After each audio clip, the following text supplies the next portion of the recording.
If I had a nickel for every time Superman's been kidnapped in this series, I'd have 2 nickels. It's not a lot, but it is.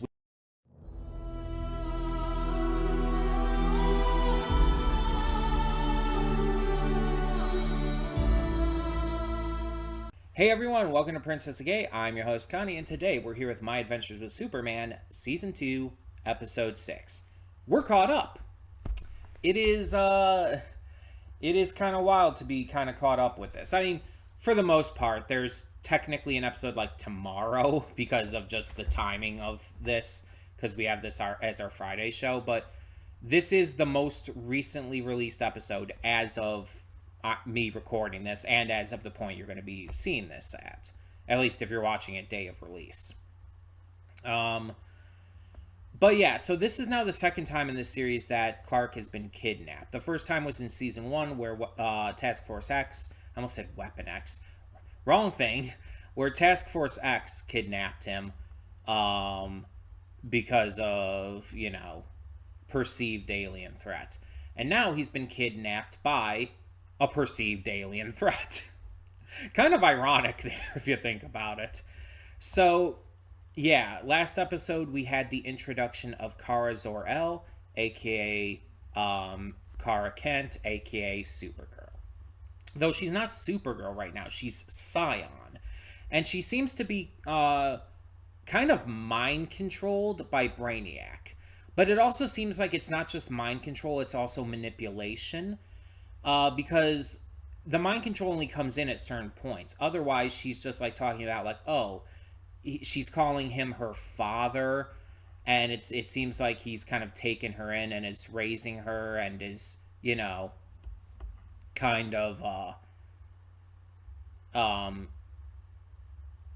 teaching her, I guess is a good way to say it, to be a conqueror. Teaching her about this perceived idea of being a Kryptonian conqueror to take over all these planets and stuff, because Brainiac, basically. And so with that, we also saw like moments of clear mind control. But we also see that she's getting very acclimated to the side of good thanks to her time spent with Jimmy, who she is very clearly forming a bond with, and I think that's a cool idea. And I think that's going to help with things in regards to this. I don't know exactly how these interactions now are going to go, but it's going to be interesting to see for sure. Also, like with Clark now presumably off planet, what is Lois and Jimmy going to do? Because they saw him being taken. It's not like they can chase him, right? I mean, I know Jimmy has a shit ton of money still, even if he's been frivolously spending a lot of it. Well, partially frivolously. Is he going to spend more on it to get, like, I don't know, a spaceship? I mean, I don't know. I wouldn't necessarily put it past this show. I'm very curious to see how this all goes down. And will Brainiac actually be wherever Kara has taken Clark? That's a big question too. Or will he be somewhere else in the galaxy just doing his own thing, and he's just going to be remote contact at the moment? Because I assume Brainiac's probably going to be the main villain of the season. I mean, it's just set up for that, outside of, Lex and Task Force X. It just seems like Brainiac's going to be the big bad of specifically this season. But could go in some surprising directions still. I'm very much enjoying what we're getting so far. Kara's introduction is great. I mean, outside of just, being designed to look like Android 18, very clearly a reference with all the references this show has to anime. I like her character. Her character and her origin here is very reminiscent of Adora from She-Ra and the Princesses of Power. It's very similar. I mean, think about it. You have a blonde, super powered hero who starts off as a villain, and she doesn't understand that the villainous side is, villainous, but through interaction with people from the good side, in this case Jimmy, in Adora's case Glimmer and Bo, she comes to realize that the side of evil is evil and switches sides, eventually turning against her former parental figure, who is now seen by her as the villain. It's like that's clearly what they're setting up to happen here with Kara and Brainiac, but that's exactly what happened with Adora and Shadow Weaver. And so it's like it has to have taken inspiration from that, which is not a problem. I think that's awesome that She-Ra and the Princess of Power could inspire something else, but it's so actively similar. It's gotta be inspired by it. It's just a really really cool connection there, because I really love She-Ra and the Princess of Power. It's a fantastic series, one of the best queer series out there. So seeing something take that inspiration is just really really cool. But yeah, it's like I'm very curious to see exactly how things are done, exactly what makes her turn over. Is she just going to realize how much she cares for Jimmy? Is Clark going to awaken something in her in that regard? How's it going to go? Because it clearly showed last episode that she's not super comfortable with this, like, conqueror side that she's touting. She seems to really care for Jimmy and for the things she's discovered while on Earth and everything. So I'm curious as to exactly what's going to happen to change her mind here. And if it's going to happen right away. Because I saw like an image, a promotional image for this season that showed her in the Supergirl costume. Which absolutely, to me, means that she's going to be Supergirl before the end of the season. Because we're probably going to have to see her as Supergirl. Like, at least in a couple episodes, I would say. But we'll see. We'll see. In the meantime, we're going to get started with this. Not waste any more time. Outside of the time we're going to waste reminding you that we have a lot of great content to check out on this channel. Between Monday and Friday, we have a plethora of awesome series reactions. And on Monday, we also have YouTube or YouTube adjacent reactions as well. Between shorts and specials, miniseries that just don't have a lot of episodes, or just, YouTube videos. That's what this slot is for. Anything that doesn't quite fit into a normal series or movie reaction. And speaking of the latter, we have movie reactions every Saturday and Sunday. Though they are pre-recorded during the week, I upload them on the weekends so that every day has some sort of reaction content going on for it. We also have a couple Let's Plays we're currently going through on the channel. We are going through Spider-Man 2 every single day, posting twice a day, actually, because we want to get caught up so we can get the replacement game for it out there. Because I've already started recording it. I've recorded like 8 hours of the replacement game already. It's like I need to start getting that up.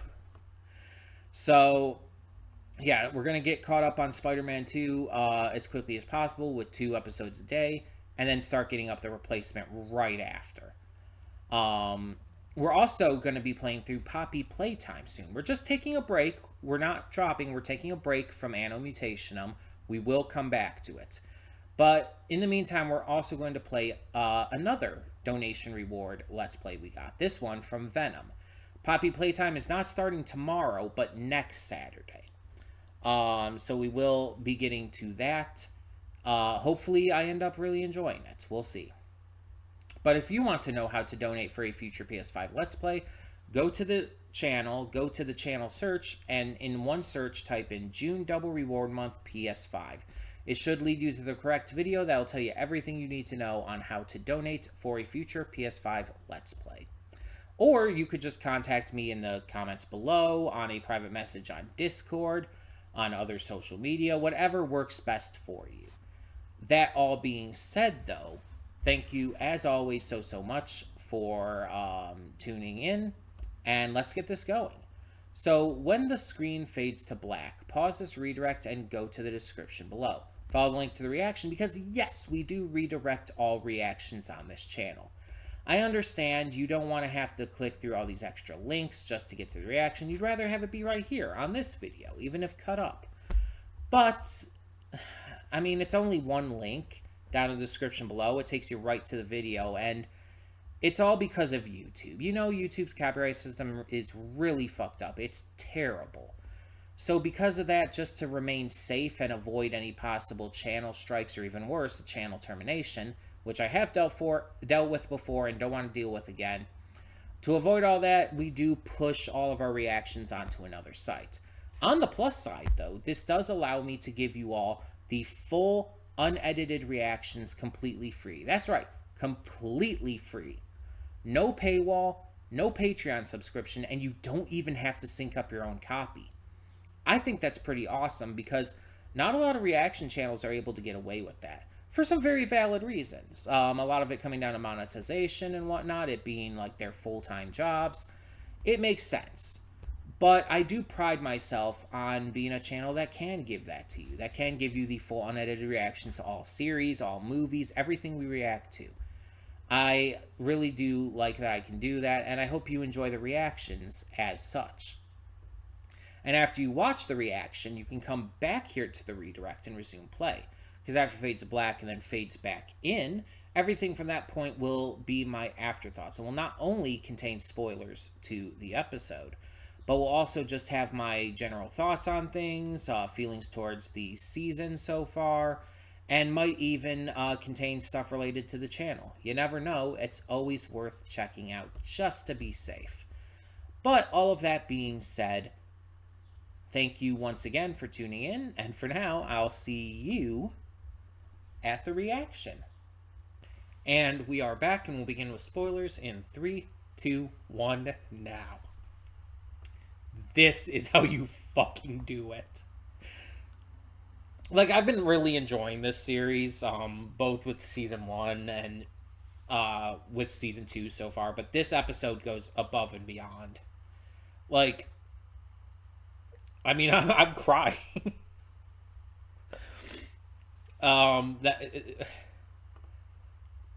Like I always say, if a series can make me cry, it's won me over. And it's like, I don't remember if I ever like got this emotional in season 1, but it's like, wow, this really won me over with this episode.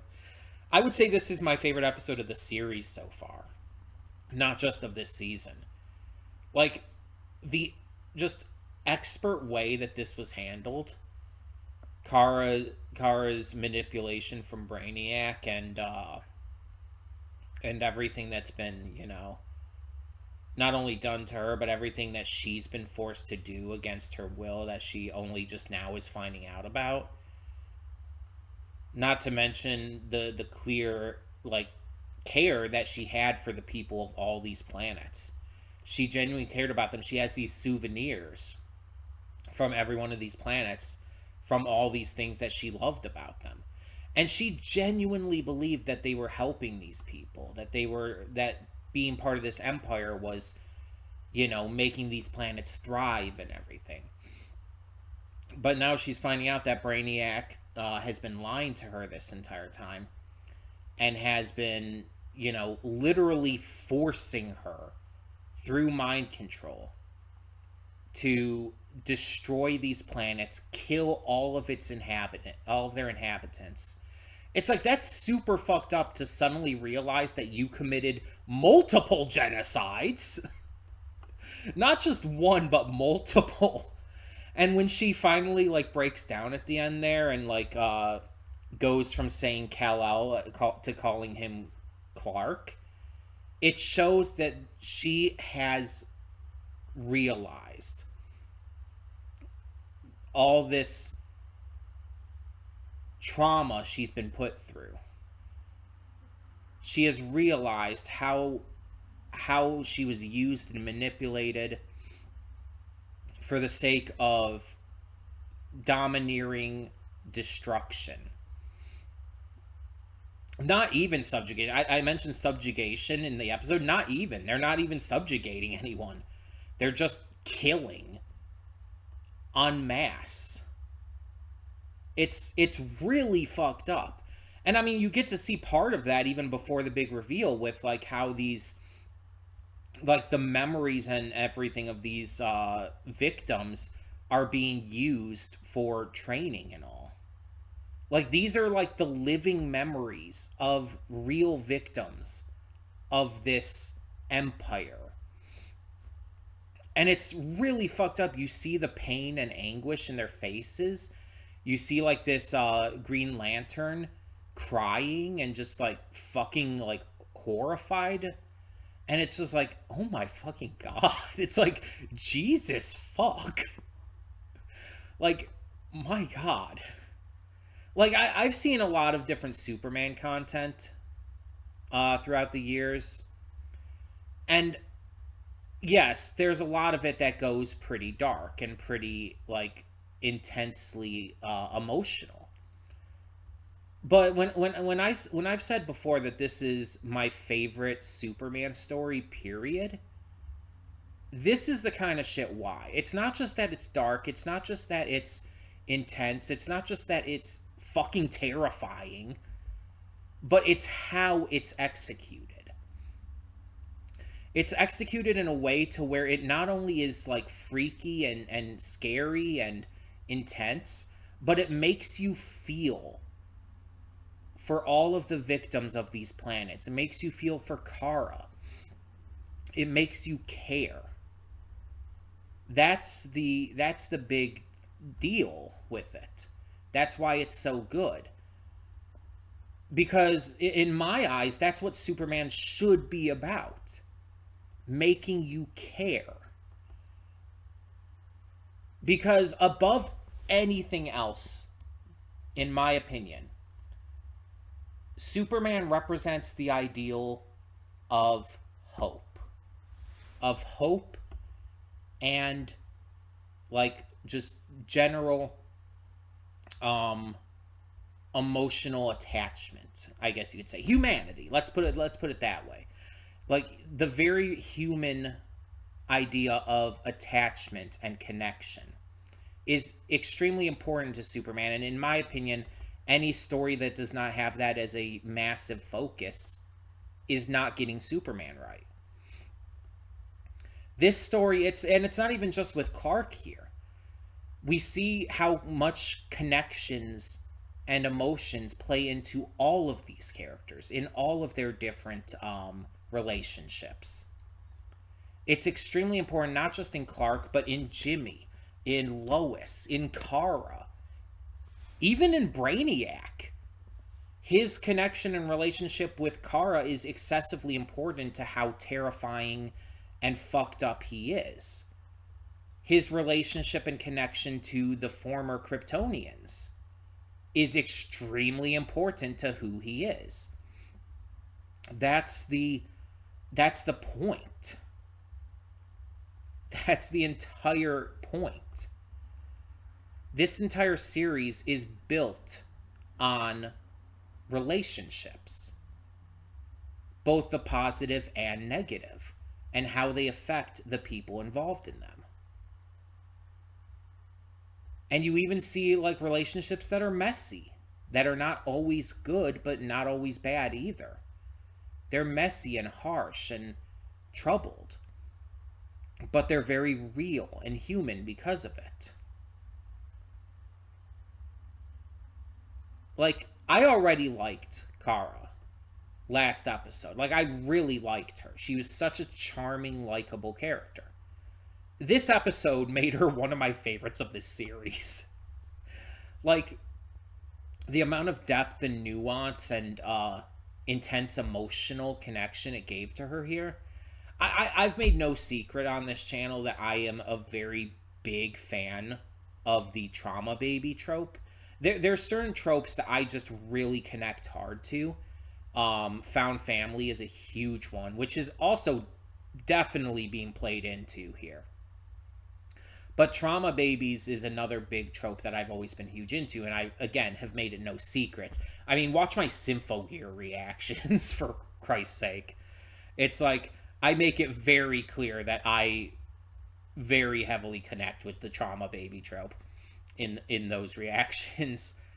Um, but it's very, very apparent here just how, like, without even realizing it, how traumatized Kara truly is.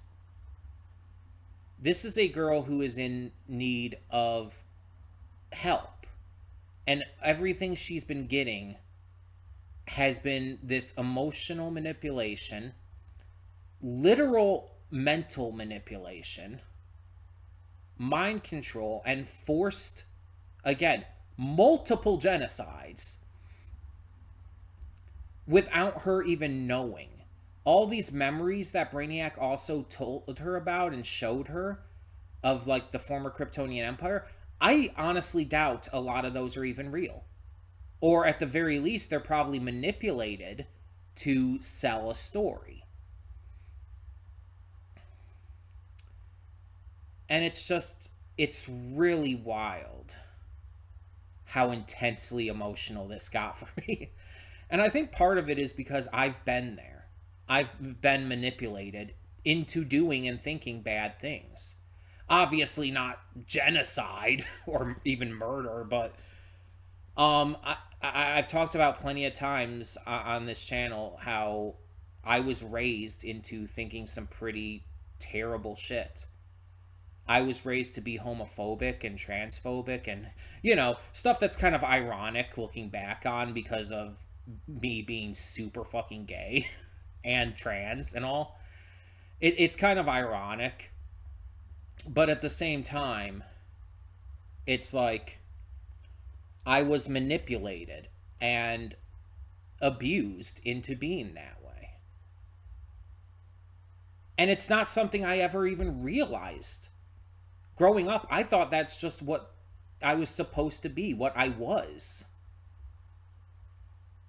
I didn't realize that it was wrong or weird or different or anything like that.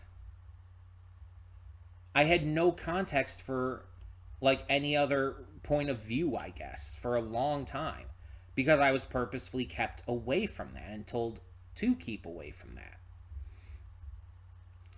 But as I grew up more and more, especially after becoming an adult and, starting to think for myself, I started to realize it's like something's wrong here. The ways I've been taught are not adding up. I'm being exposed to things that are not ending up aligning with what I've been told. And that kind of got me into thinking, it's like, if this isn't lining up with what I've been told, what else have I been lied to about? And yeah, it definitely came through with me meeting people from, like, the side I was told to look down on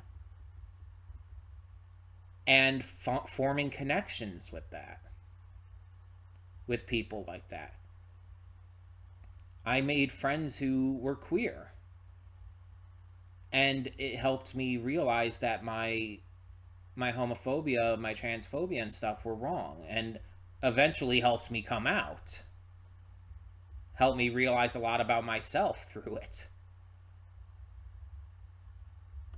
And so, like, even though it's obviously not exactly the same for a lot of reasons, I very much felt that emotional connection to Kara here, which is why I kind of broke down a bit. Why I got super fucking emotional. Because it's like, I've been there. I understand. And it just instantly, like, I mean, again, I already liked her, but this, like, endeared her to me in a whole different way. In a much stronger way. And I went from just, liking this character to needing this baby to be protected at all costs.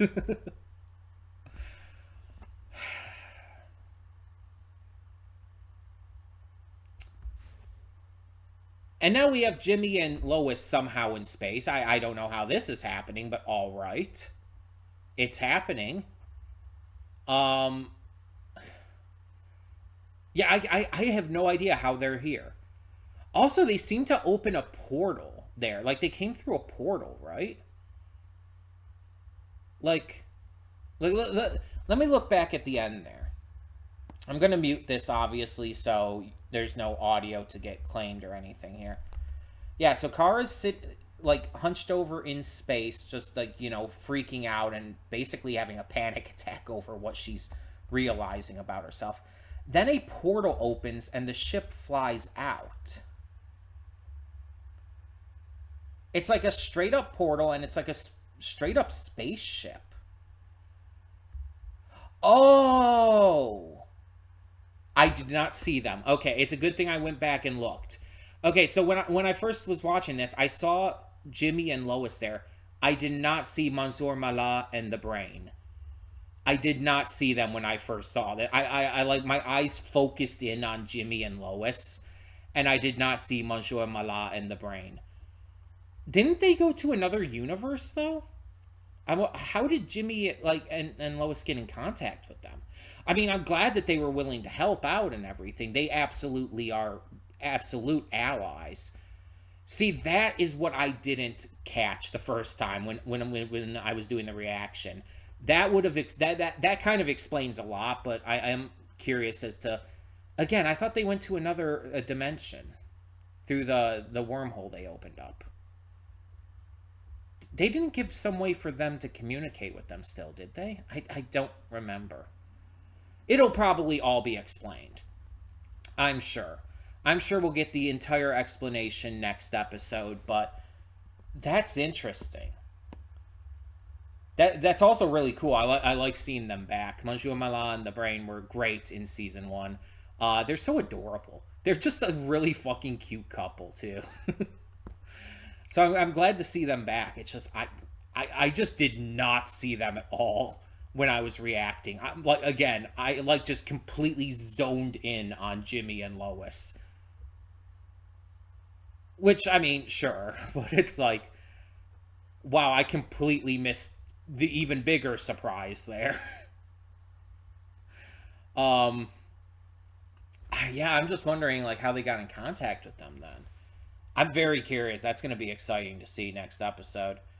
Kara's definitely going to ask for help from them. Like, she might like maybe play a little tough at first, but she's going to ask for help.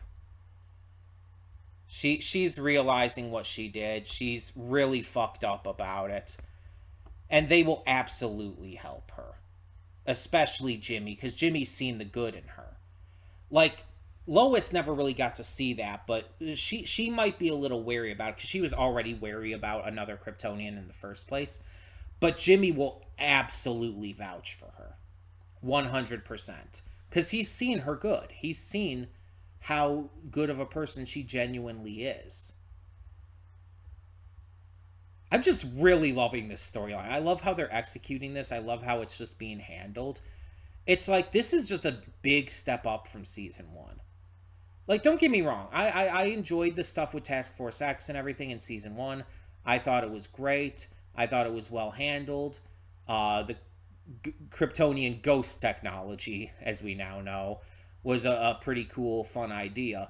But it's like, this is just a whole nother level. This is a step up from season 1 in the best way. I'm definitely going to be checking out reactions to this, but especially from the big reactor I watch this series for right now is Omni Media. I'm really excited to see his reaction to this very specifically. I think that this might get him super emotional too, because he gets pretty emotional during a lot of reactions. I think this one might get him as well, and I think this is gonna really like impress him. Or I guess already has. He's probably already gotten the reaction up, most likely. But he's the one I definitely am excited to see a reaction from.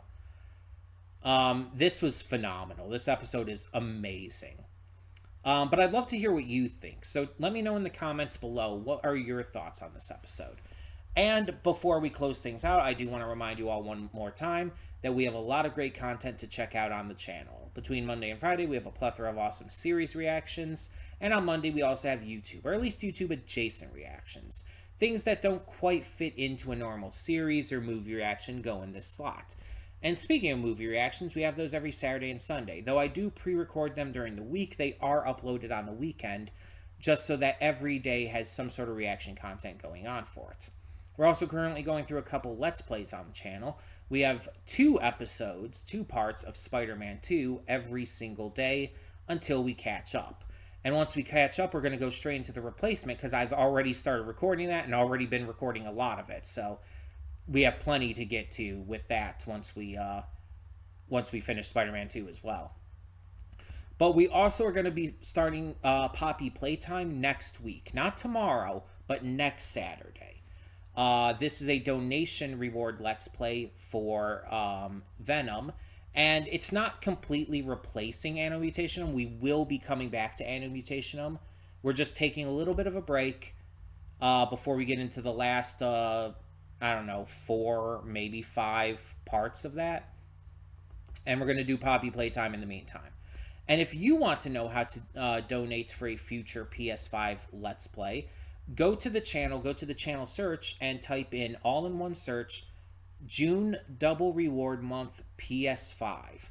That should take you to the correct video. That'll let you know everything you need to as to how to donate for a future PS5 Let's Play. Now, all of that being said, thank you so much, as always, for tuning in. Let me know, once again, your thoughts down below. And for now, I'm Connie, and I'm signing off. See y'all next time.